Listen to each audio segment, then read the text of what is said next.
Power of concentration. The power of concentration. Why should we know about concentration? Because without concentration, nothing is accomplished. Of course, some things we do by habit. We're used to things, and we automatically do them. But when you do any independent action, it takes concentration. And when you concentrate, then you gather together the forces which are loosely distributed throughout your own being, and you apply them in a definite, concentrated way. About concentration, there are two aspects. First is the negative aspect, and the other is the positive aspect. The negative aspect is as this. For instance, my hand is on the pulpit, and it's attached there. No matter what the way, it's attachment, it's attached there. I want to shake hands with you. How can I shake hands with you unless I first release the hand? Release the attachment, then I can shake hands. So concentration is like that. The negative aspect is to release it from its attachment. And the positive aspect is to put it on one thing at a time. Not to dilute your effort, but to put it on one thing at a time. Now in all walks of life, business, professional walks of life, artists, even housewives, if they'll practice concentration, they'll succeed. Without concentration, there is no success in any line of endeavor. How much more so when you want to know God? To know God is the science of all sciences. The science of all sciences. To know God. Therefore it requires the greatest concentration. That's why you should know. We all should know and understand concentration. Just to give you a definition from our teachings about concentration, concentration is the power by which one can negatively free one's attention from objects of distraction, and the chief one is this body. Many people think the body is it. There's nothing else.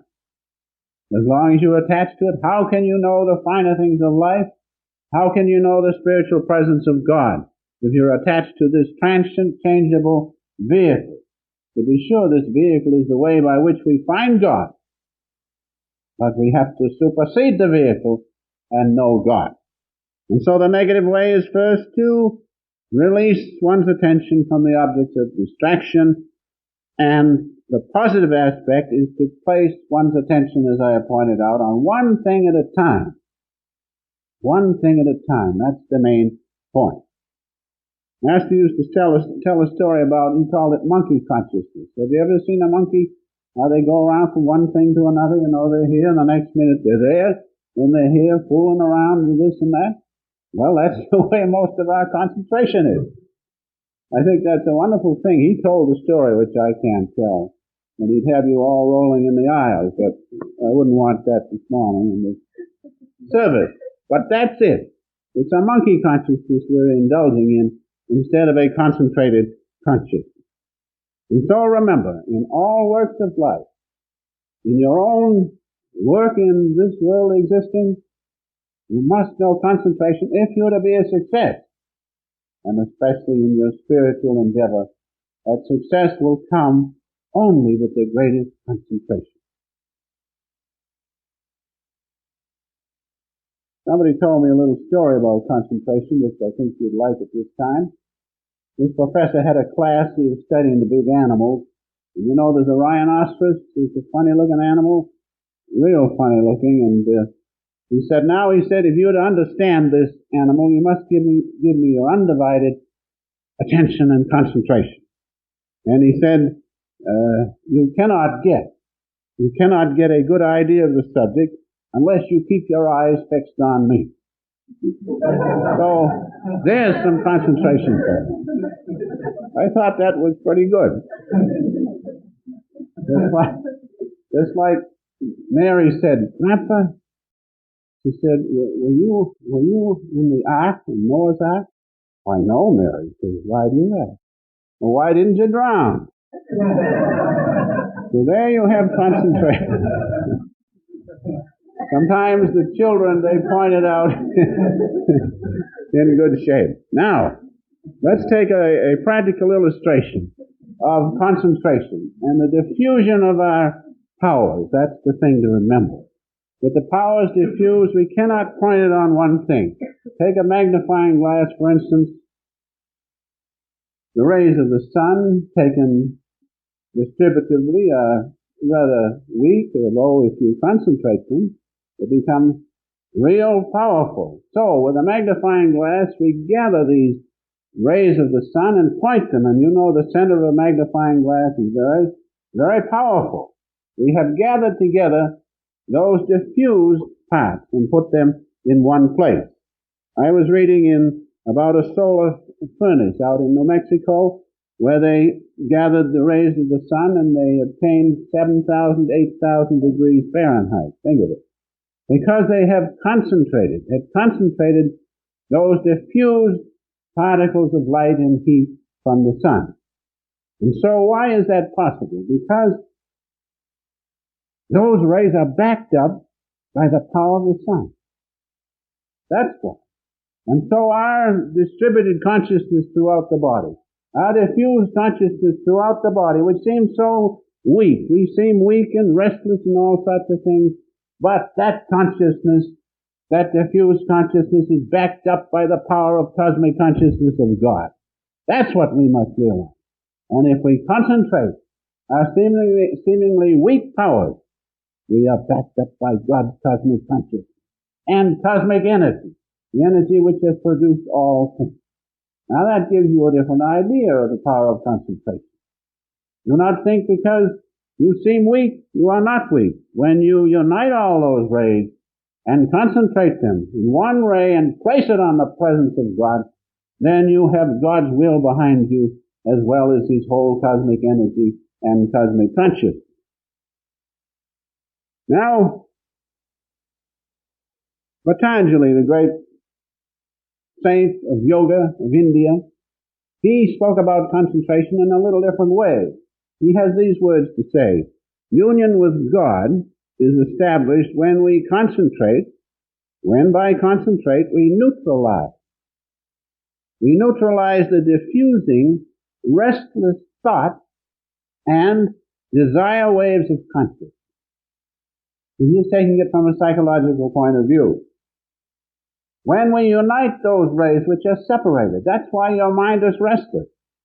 Because your desire waves are in the mind, wanting you to do this, wanting you to do that, this, that, and there's no end to it. Now when you stop that, and you still that, and concentrate that energy, then you have something to give to God, something to concentrate on the presence of God. And then when we develop concentration, when we are able to take the power and hold it in our hand, then we can say to God, here it is. Until you do that, you cannot concentrate on God. Meditation is nothing but concentration on God. People say, oh, I meditate. What do? They sit down and the thoughts run back and forth. Once in a while they think of God a little bit, mostly about whether the chicken is cooking right or whatever they're going to eat, and whether children have come home from school or where they are. Poor God is left out. He's completely forgotten. Why? Because they have not developed concentration. And developing that concentration, then they can place it on the presence of God. Remember just those two things. All success depends upon these two things. First, concentration. Develop the power of concentration. And secondly, carry it through with steady will to the end. Many people have good concentration, but they do not carry through, especially in religious matters. They have concentration, they feel the love of God within them. But by the lack of using steady will, they do not carry it through to fulfillment, which means full surrender to God. That must come. Remember those things. First, concentration. Second, steady will to carry through. And finally, full surrender to God.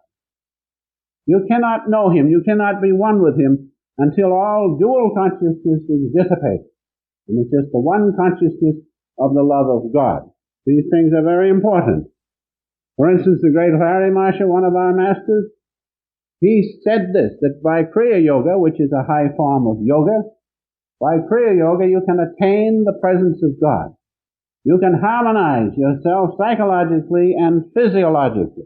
There's no question about yoga doing that. It will do that. Those of you who will practice yoga will find a great benefit in your psychological nature and your physical nature. But if you want the highest of yoga, you have to follow that by full surrender to God. That's the important thing. Otherwise, you're just a good yogi. But what's the use of yoga? Yoga means union. Union with God will come only when all your concentration, which takes you into the presence of God, is followed by full surrender. By the practice of yoga, you can attain the presence of God. In the beginning was the Word was with God, the Word was God. By yoga, especially Kriya Yoga, you can hear the cosmic sound. You can hear the Amen spoken of in the Bible, the Om of the Hindus, the Amen of the Mohammedans, the Hum of the Tibetans. But that's as far as you can get unless you merge in them. Unless you follow through with steady will and become one with that vibration, then you can surrender yourself to God. And then it's quite different. Instead of just hearing the great cosmic sound of Om, which is wonderful, instead of just seeing the light at the Christ Center, which gives you great inspiration, instead of just feeling the love within yourself, telling you that God is with you, when you follow through, you become that. You become one with God Himself. Now that's what concentration will do if you follow it up by meditation and carry through with steady will. Concentration is wonderful, but it must be followed through to the end without stopping. Many people do not do that. They attain the presence of God. They do not follow through to the goal of life, which is to unite their consciousness with God's consciousness. That's why we're here. That's the reason we are all here. Now, how to concentrate? That's what you're all interested in. How to concentrate. It's a long subject, but I'll try to shorten it in a few words, give you a few ideas about how to concentrate. Now, I have a reference which I'll read at this time from a master's writing, and then I'll build my talk around that. He says as follows. These are from our teachings of which you heard spoken of early in the day, the lesson. The balanced way to self-realization consists in practicing exercises and principles which simultaneously control and harmonize breath, life force, mind, and vital power. These are scattered. They must be united in one extreme force. And yoga will do that, and especially these teachings of which I am speaking. Therefore, every spiritual aspirant should practice certain breathing exercises and special techniques controlling the energy flow in the sensory motor nerves. If I cut my finger, if I can withdraw the energy, I will not feel it. So apply this to any condition in the body. If your mind is restless, if you can withdraw the life force, which mind is made up of, vibrating at a very high rate of speed, very high vibrating light particles make up your mind and your thoughts. If you can withdraw that energy, the mind will cease its action and will quiet down. That's why these exercises are so wonderful, because they're scientific. Students who meditate regularly without striving to calm the restless breath or control the life force and vital essence often find insurmountable difficulties on the spiritual path. You cannot do anything without concentration. The mind must not be restless. As our master used to say, the lake of the mind must be still. When it's still, you have withdrawn the life force. That's the main point about breath control. I hear a lot about breath control. You cannot hold your breath and still it down. You'll burst the little arterioles in the lungs, in the air sac. But if you withdraw the life force, the breath will quiet down. But the idea is to withdraw it from the heart first. because the heart causes you to breathe. When the baby is born, taken from its mother, its heart begins to pump, and the pressure goes to its little lungs and it takes its first breath. And from then on, the cycle goes on.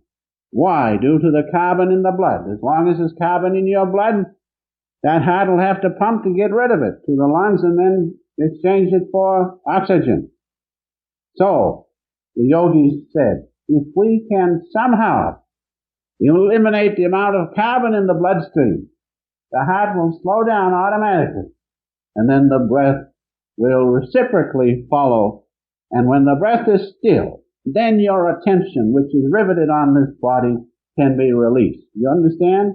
Breath ties us to the body. The soul is tied to the body because it's breathing all the time.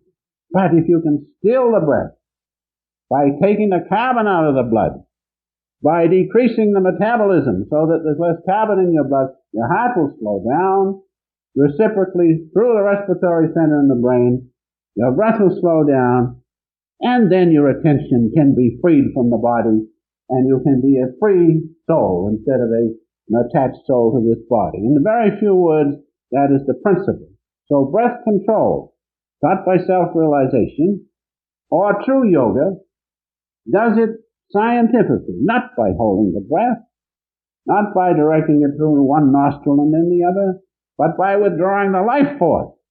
Then the breath will automatically slow down.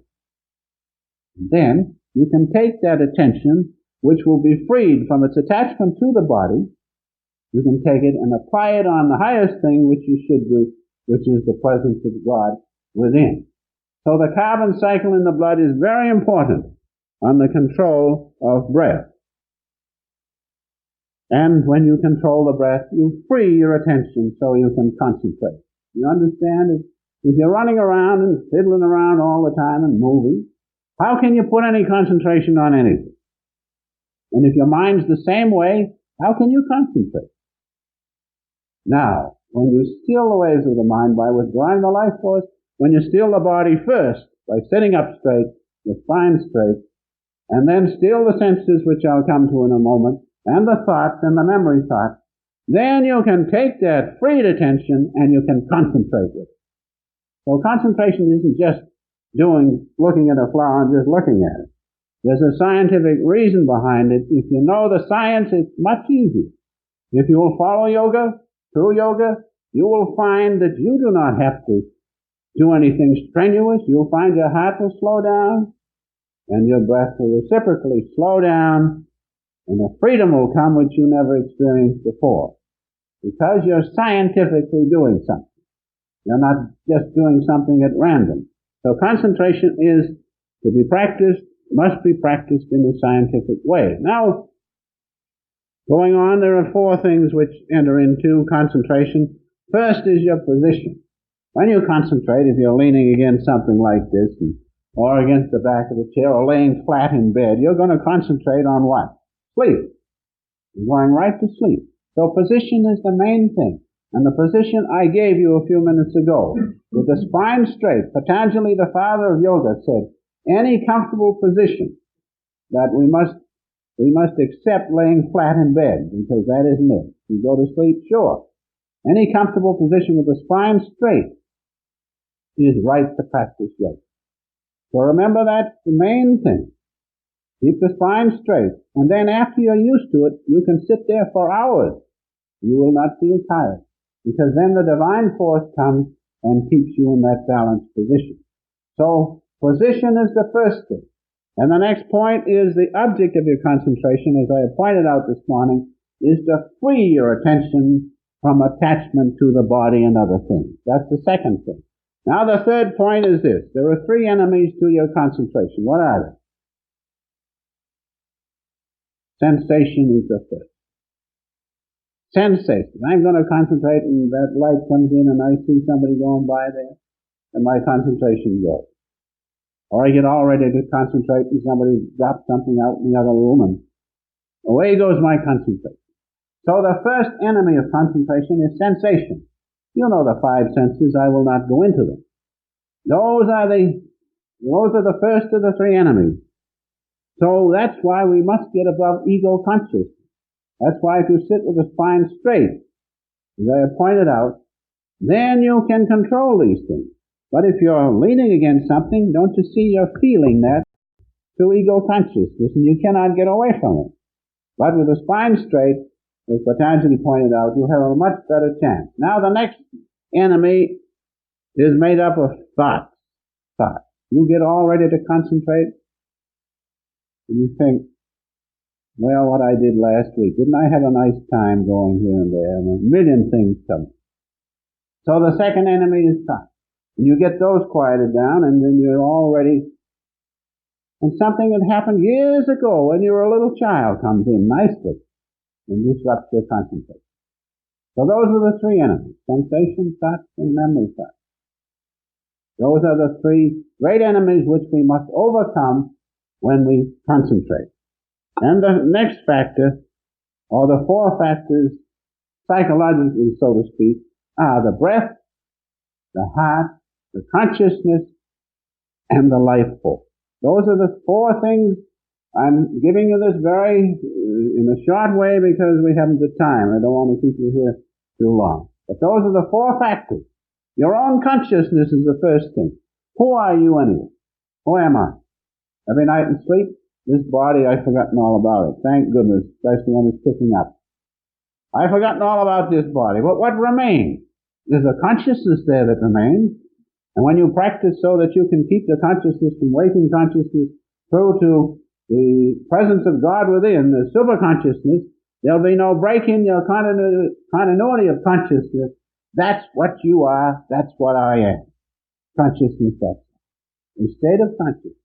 So that's the main factor, perhaps, is the fact that we must keep our consciousness intact. There must not be any break in the continuity of our consciousness.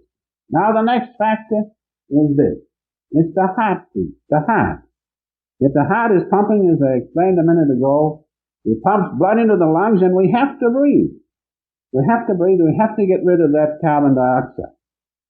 But if we eliminate the carbon in the blood, as I pointed out a few moments ago, then the heart will slow down because nature never does anything that isn't necessary. And when there's no carbon in the blood or less carbon in the blood, the heart pumps slowly, the respiratory center in the medulla takes it up, and the breath slows down because there's no need to exchange any more carbon dioxide and bring in oxygen. Therefore, the breath slows down. So breath is the third. The important thing is your breath. Heartbeat, then the breath. And finally, life force. Life force is the important thing.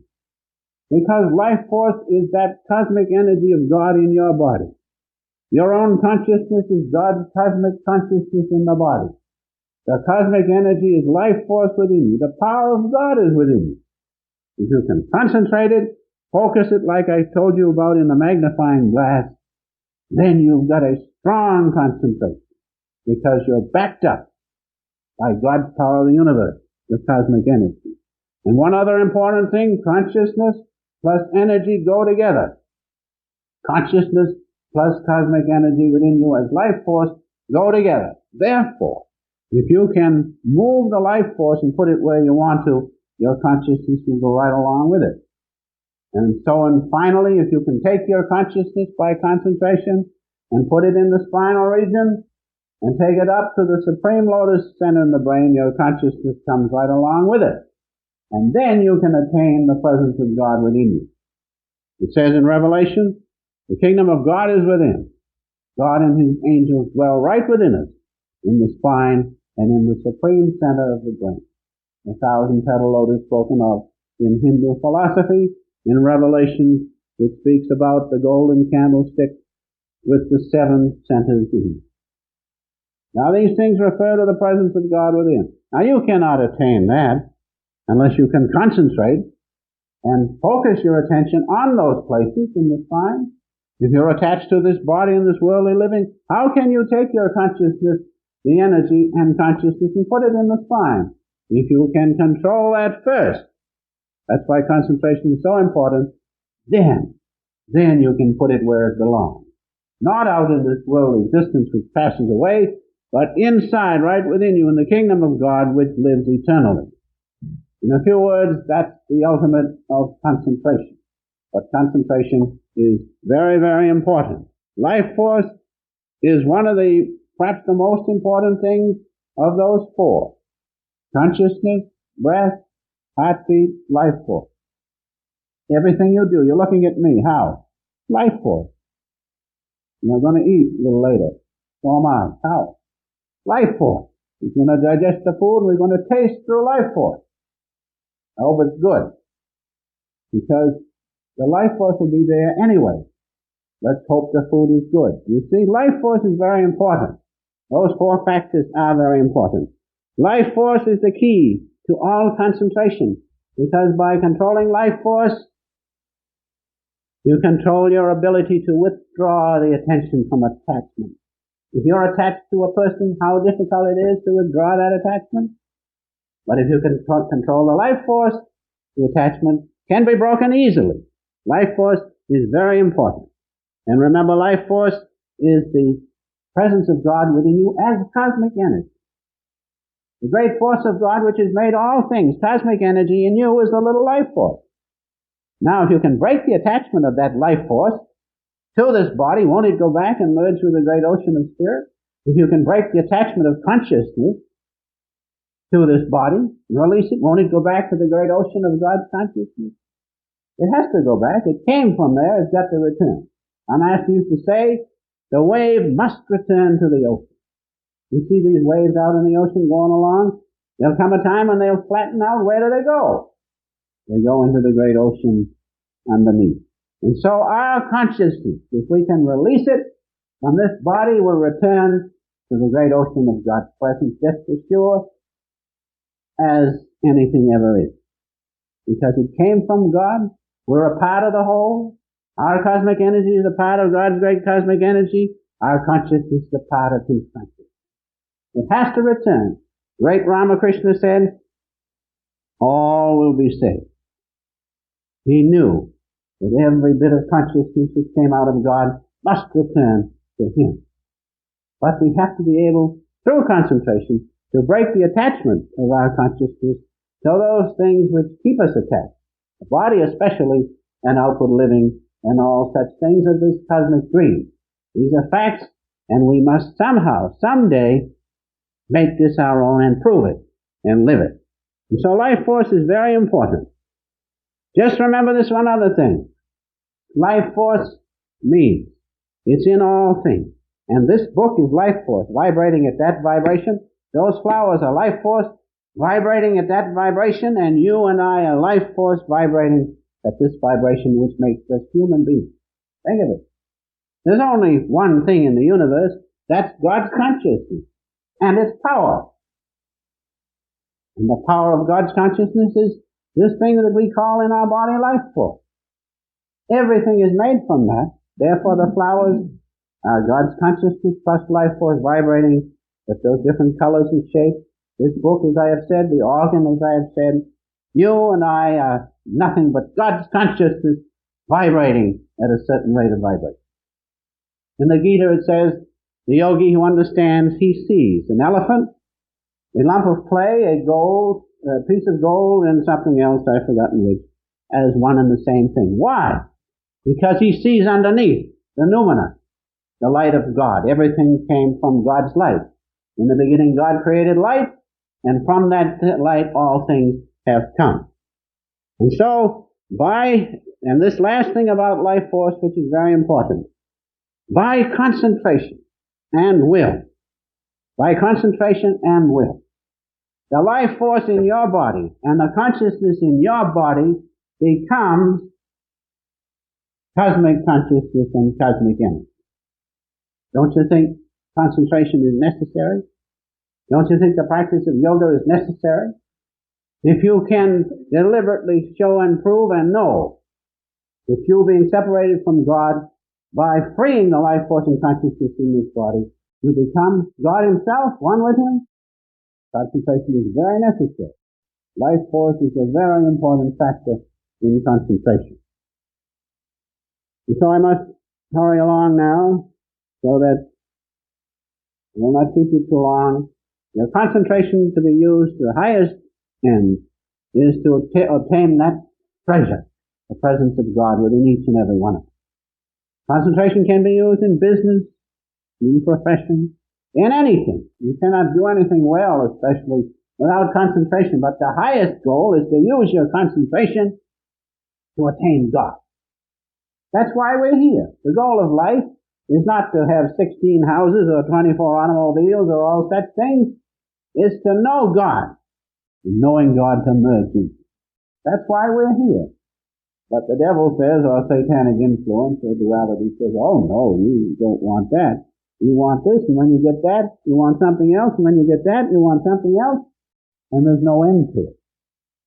But the Lord keeps quiet. He just says, I'll wait for you. And one day you wake up and you realize that's what you want, not all these other multitudinous things. So concentration must be developed to know the goal of life, which is to know God Himself.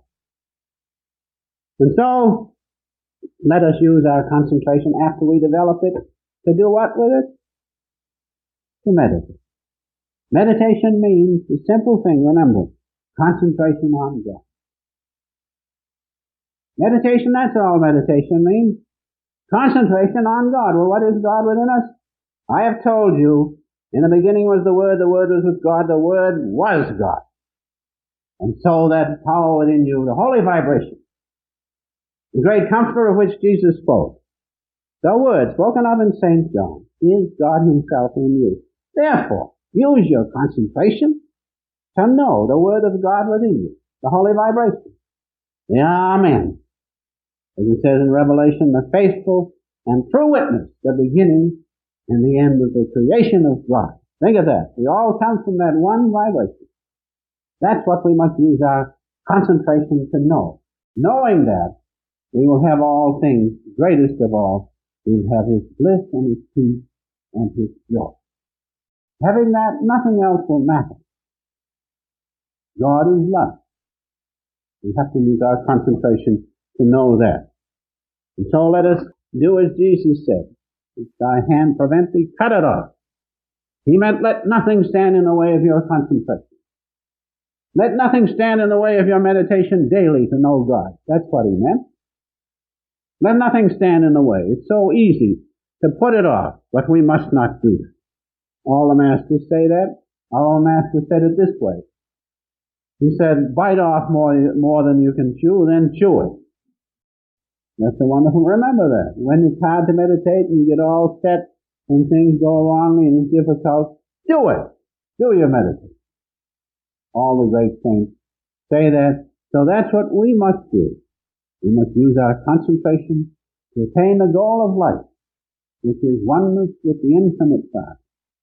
Instead of losing all these things of material creation, we will gain everything. We will be persecuted, of course. That's the law.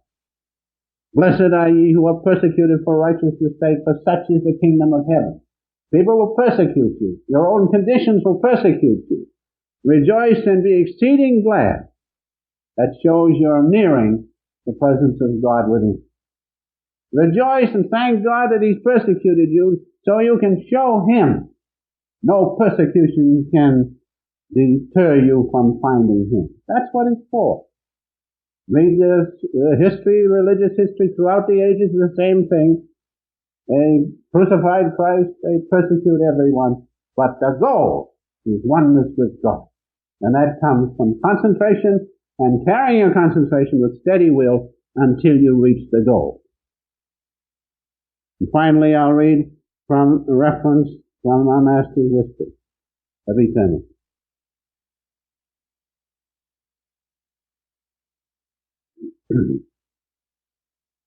I enter the interior temple of soul research. Where is that interior temple of soul research? It's right through the spiritual eye. In the spiritual eye is a little star in the center. You have to go through that star. As Larry Master said, penetrate the little star in the center of the spiritual eye and know the internal kingdom of God. Jesus said, my kingdom is not of this world. He meant it is attained by going through that little star, penetrating that little star in the spiritual eye. When you see that little star, It gives you a great thrill because the pull of God is there pulling you through. You may not be able to go right through, but keep at it. You will not forsake us. That's what it means in these words. I enter the interior temple of soul research. I discover thee. I have abandoned all other duties. Our first duty is toward God. Darkness haunted, yet unafraid. Why should we be afraid?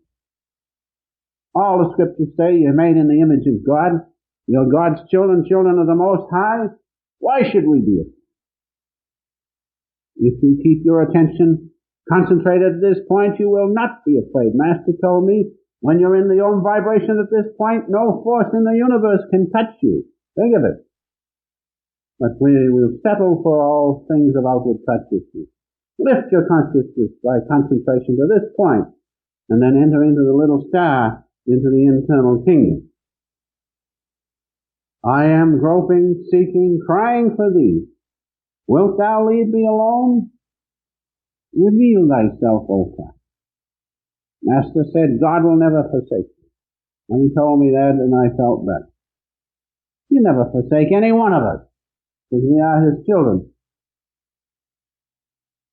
Then I pray no more with words, but only with a wistful yearning. The naked intent of the soul must be there for God. That's what that'll give you the greatest concentration you can think of. That natural pull to go back to God. Naked intent of the soul, one great saint called it. I command my breath to make no sound. If you practice yoga, your breath will slow down. Then you'll have a freedom you never dreamed was there. I rebuke my boisterous love for thee. On the cushion of peace, I silently adore. God is peace within. You feel it now. Hold to it. The taper of meditation is burning more steadily. The divine light grows brighter and brighter. As you proceed, the light at the Christ Center will grow and grow and grow. That's the light of Christ. That's the real spiritual light. Until it envelops all things, and you are that light. The divine light grows brighter and brighter. I apprehend thy presence. Thou art I. In joy I worship. Om Peace. Amen.